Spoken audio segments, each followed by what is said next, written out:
Salam sejahtera bagi kita semua, Om Swastiastu, Namo Buddhaya. Saya menghargai semangat dari Pak Menteri. Sejak awal tentunya tadi dengan penjelasan, dengan latar belakang sebagai aktivis, sebagai orang berjuang di jalur HAM, semangatnya cukup baik dan kita apresiasi. Tetapi semangat aja tidak cukup, Pak Menteri. Ini pengalaman-pengalaman, realitas juga kita harus lihat.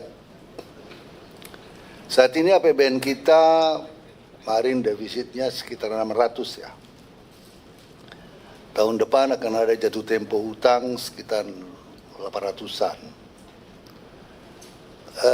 Kondisi ekonomi kita masih dunia, apalagi kalau perang terus terjadi, ini masih banyak pertanyaan-pertanyaan. Maka saya kira, apa sebab teman-teman dan banyak masyarakat kaget dan lompatan angka itu sangat besar. Ideal mungkin saja ideal, tetapi realitas harus juga kita lihat. Kementerian HAM, bagian dari Kementerian Hukum dan HAM, zaman saya 10 tahun 3 bulan saya 10 tahun kurang 3 bulan saya di sana. Sekarang tahun 2024 anggarannya itu semua 18,3 triliun. Yang paling besar Direktorat Jenderal Pemasyarakatan dengan hampir 35.000 pegawai existing. Itu Kang Agun tahu lah. Di Jenpas dengan segala kompleksitasnya itu hanya sekitar 5 triliun saya rasa. Kalau saya tidak silap 5 lebih. Imigrasi dan lain-lain. Maka barangkali apa yang disampaikan teman-teman barangkali perlu fokus, perlu lebih tajam membuat uraian-uraian di dalam program. Jangan nanti semangat Pak Menteri realitasnya jauh dari harapan dalam pembahasan anggaran. Pertarungan anggaran di kementerian, lintas kementerian dengan Kementerian Keuangan dan lain-lain bisa membuat Pak Menteri bisa patah arang. Harus realistis. Nah, itu yang pertama. Yang kedua yang ingin saya tanyakan, tadi Pak Menteri mengatakan bahwa skor penegakan HAM, pemajuan HAM di Indonesia ini 28. Masih tinggi Vietnam, masih tinggi Laos. Ini kan memang Vietnam kita tahu baru belakangan ini negara komunis, tapi ekonominya saya baru berkunjung ke sana, sangat baik sekali. Menurut Pak Menteri, apa yang menyebabkan ini? Apa yang menyebabkan kita tidak bergerak dalam skornya ini? Itu yang pertama. Sehingga nanti bedahnya kasusnya itu bisa kita lihat untuk langkah-langkah ke depannya. Yang kedua, kami, ini ada Pak Dirjen HAM, Dahana, melalui keputusan Presiden nomor 17 tahun 2022 dibentuk tim penyelesaian pelanggaran HAM non-yudisial. Tadi Pak Ayub ya, Pak Ayub menyampaikan kita kick off program itu 13 peristiwa HAM berat. Nah, ini nanti barangkali jangan sampai berbeda pendapat dengan Pak Menko Hukum, Pak Yusril, karena ada statement beliau juga kemarin. Antara Bapak dengan beliau harus duduk bersama dulu supaya ada kesepakatan, jangan nanti tidak harmoni. Karena ini adalah keputusan pemerintahan yang lalu. Kami dan Pak Menko Polhukam yang sebelumnya untuk pelanggaran ini sudah membuat kerjasama, ada Presiden mengumpulkan seluruh kementerian lembaga. Jadi pendekatan non-yudisial yang dimaksud tadi dikatakan oleh Pak Ayub, bagaimana masyarakat korban HAM itu mendapat program-program bantuan, bantuan pendidikan, bantuan ekonomi, bantuan dulu pengalaman kita penyelesaian Talang Sari, kami mulai dengan penyelesaian Talang Sari. Ini ada Pak Dirjen HAM, sehingga model penyelesaian Talang Sari kita lakukan dalam pendekatan non-yudisial. Diberikan pendidikan, bahkan ada waktu itu PNS yang sudah dipecat karena dituduh, kita pulihkan kembali, hak-haknya diberikan. Nah, pendekatan-pendekatan apa yang akan dilakukan oleh Saudara Menteri dan timnya tentang penyelesaian non-yudisial pelanggaran HAM, 13 pelanggaran HAM tersebut. Anggarannya tidak perlu hanya dari Kementerian Hukum dan HAM. BUMN dilibatkan, Kementerian Pendidikan untuk beasiswa kepada keluarga korban, perumahan, Menteri Perumahan, soal pembantuan perumahan. Jadi tidak, bagaimana koordinasi sinergitas antar lembaga dan antar kementerian lembaga bisa digunakan sehingga anggaran yang diharapkan 20 triliun ya mungkin melalui pendekatan-pendekatan lintas sektoral bisa dilakukan. Itu yang kedua. Sebentar Pak Yasona, saya perpanjang dulu. Ya. Tapi ini bukan injury time Pak, nggak ada gol di perpanjang ini. Saya perpanjang sampai jam 12.00 ya, setuju ya? Kedua, nah ini struktur. Jadi dari Kementerian Hukum dan HAM itu sekarang ada Kementerian Imigrasi dan PAS, ada Kementerian Hukum, masing-masing punya wamen, ada Kementerian HAM punya wamen. Nah yang saya kaget semuanya punya kanwil. Ini semua, kalau semua punya kanwil, kantornya, biayanya, aparaturnya. Kalau ada pengangkatan PNS, sekarang kita hanya punya sekitar 100 berapa ya? 180, 188. Kalau diangkat 2000 itu belum tahun ini. Dirancang tahun ini, tahun depan.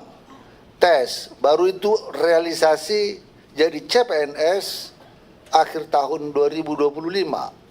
Baru go. Masih CPNS. Mengisi struktur-strukturnya dari mana? Nah, ini supaya Pak Menteri tahan napas.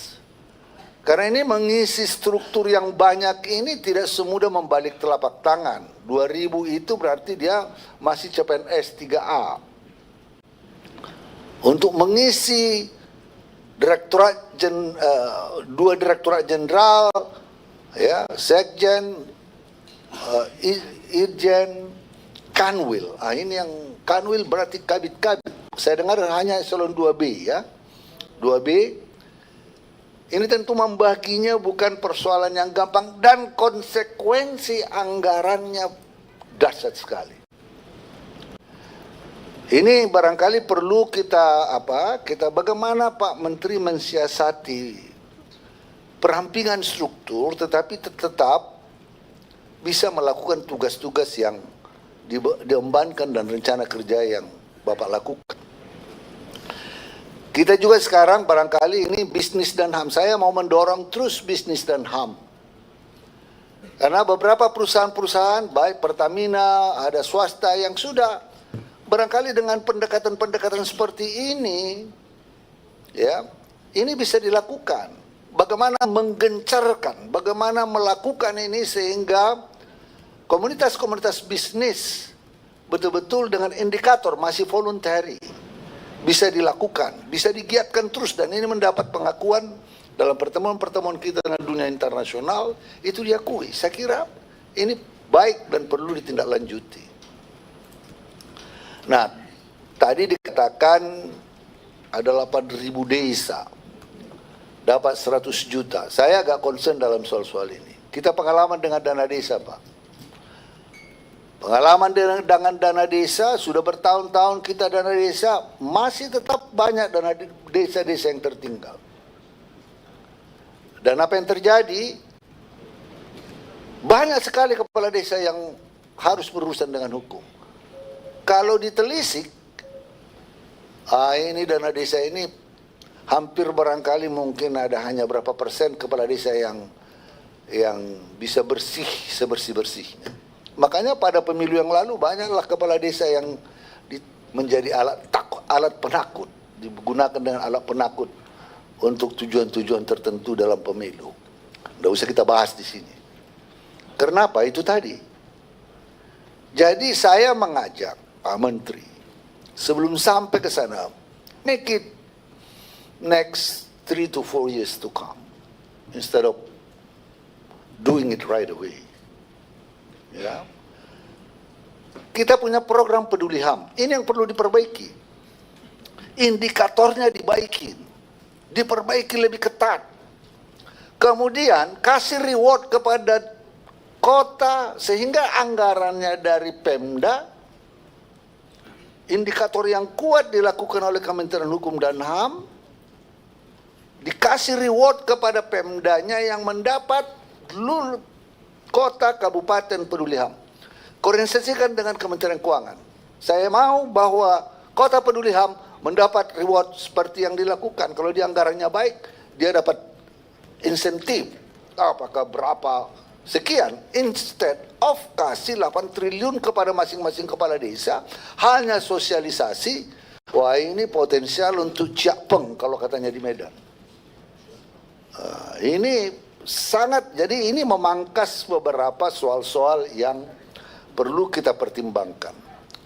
Saya menghargai betul upaya Pak Menteri, keinginannya yang luhur dan kuat itu. Tetapi di lapangan ini sering menjadi persoalan. Nah, yang berikutnya Universitas HAM, rumah sakit tadi sudah diangkat, rumah sakit HAM. Saya kira universitas pendidikan HAM koordinasikan saja dulu menjadi kurikulum di SD, di SMP, buat kurikulumnya didesain oleh Kementerian HAM, ya, tidak memberatkan tetapi dia menjadi model yang baik untuk untuk meningkatkan kesadaran HAM dari awal. Investasinya tentunya menjadi investasi jangka panjang. Jadi dari SD tergantung penilaian, tergantung analisis kita, mulai dari SD kah, SMP kah, SMA kah. Tapi pastilah yang baik itu dari SD, SMP. Mungkin nanti apakah melanjut ke seterusnya. Jadi kalau rumah sakit, saya kira koordinasi aja dengan Kementerian Kesehatan bagi korban-korban pelanggaran HAM mendapat penanganan, ya. Daripada kita harus membangun universitas, membangun rumah sakit. Jadi melalui koordinasi antar kementerian ini bisa dilakukan. Impian, imajinasi dari Pak Menteri dapat terwujud melalui orkestrasi yang baik dengan kementerian lembaga. Apalagi Pak Menteri sudah sampaikan bahwa Presiden menyampaikan bahwa ini menjadi sesuatu yang sangat diharapkan. Terima kasih. Wallahul muwaffiq ila aqwamit thoriq. Wassalamualaikum warahmatullahi wabarakatuh. Om Santi. Itu yang pengen kita dengar dari tadi. Bentar ya. Saya sebelum lanjut.